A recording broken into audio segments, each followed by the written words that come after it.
اللہ کا فرشتوں کی مجلس میں حضور کی ثنا کرنا یہ درود ہے، حضور کی مدح فرمانا، محبوب کی شانوں کو بیان فرمانا۔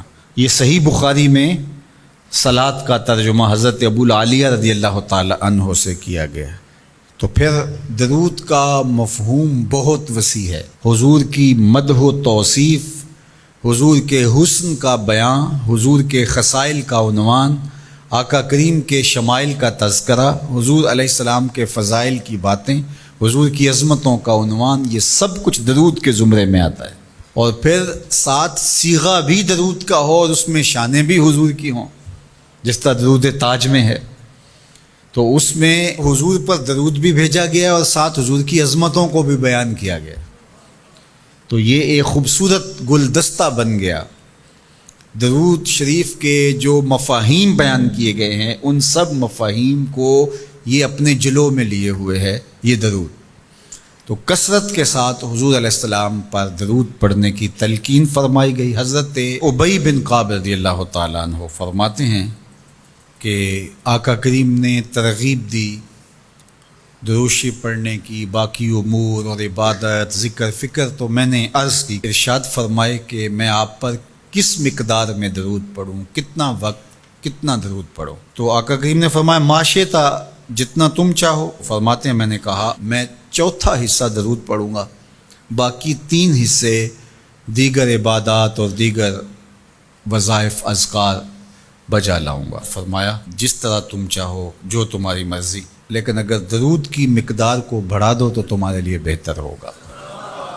تو میں نے کہا النصف، میں آدھا وقت درود پڑھا کروں گا اور باقی چیزیں باقی آدھے وقت میں کروں گا۔ فرمایا جس طرح تم چاہو، لیکن اگر درود کی مقدار کو بڑھا دو تو تمہارے لیے بہتر ہوگا۔ میں نے کہا کہ حضور میں 2 حصے درود پڑھوں گا اور 1 حصہ باقی وظائف اوراد بجا لاؤں گا۔ فرمایا جیسے تمہارا دل چاہے، لیکن اگر تم درود کی مقدار کو بڑھا دو تو تمہارے لیے بہتر ہوگا۔ فرماتے ہیں میں نے کہا حضور میں پڑھوں گا ہی درود، سارا وقت میں آپ پہ درود ہی پڑھتا رہوں گا۔ فرمایا پھر تمہارے سارے دکھ، تکلیف، اذیتیں، پریشانیاں، اس کے لیے یہ درود کفایت کرے گا اور تمہارے گناہوں کی مغفرت فرما دی جائے گی۔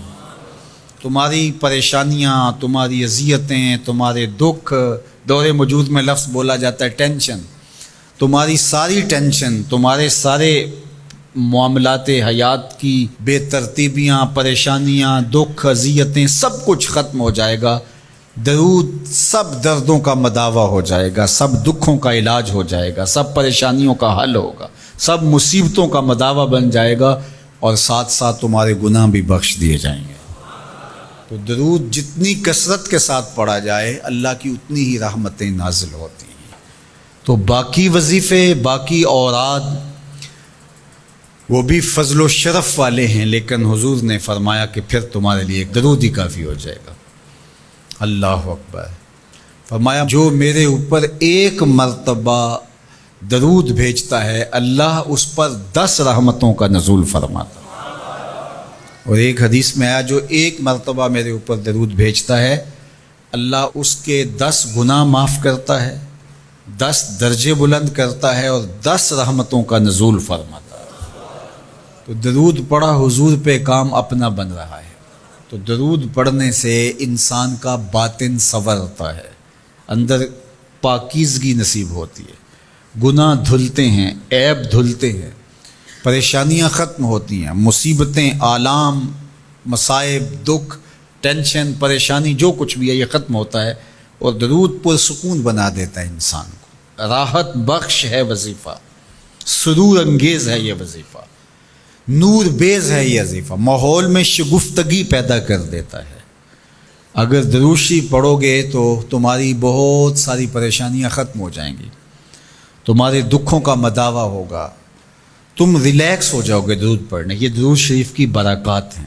1 مرتبہ درود پڑھنے سے 10 رحمتیں نازل ہوتی ہیں، اور جو بار بار حضور پہ درود پڑھتا ہے تو بتاؤ کہ کتنا بڑا ذخیرہ رحمتوں کا اس کے اطراف میں پھیل گیا۔ تو اس لیے کثرت کے ساتھ درود پڑھنا چاہیے۔ حضور علیہ السلام نے یہ بھی ارشاد فرمایا کہ جو میرے اوپر درود پڑھتا ہے میرے اوپر لازم ہے کہ میں اس کی شفاعت کروں گا۔ شفاعت رسول کے حصول کا ذریعہ درود بنتا ہے، چونکہ ہمارا آسرا ہی حضور کی شفاعت ہے۔ وہ دامن شفاعت کھولیں گے تو ہم گناہ گاروں کا کام بنے گا، اور وہ نصیب کیسے ہوگی حضور علیہ السلام کی شفاعت؟ کثرت درود سے۔ یہ بھی ارشاد فرمایا آقا کریم نے، قیامت کے دن میرے سب سے زیادہ قریب وہ ہوگا جو کثرت کے ساتھ میرے اوپر درود پڑھنے والا ہو۔ تو حضور کی قربت کا ذریعہ بھی درود ہے۔ کون سا مومن ہوگا جس کو حضور کے دیدار کا شوق نہیں ہے؟ کثرت درود کی برکت یہ ہے کہ حضور کا دیدار نصیب ہوتا ہے۔ حضور کا دیدار نصیب ہو جائے تو بتاؤ اور کیا چاہیے۔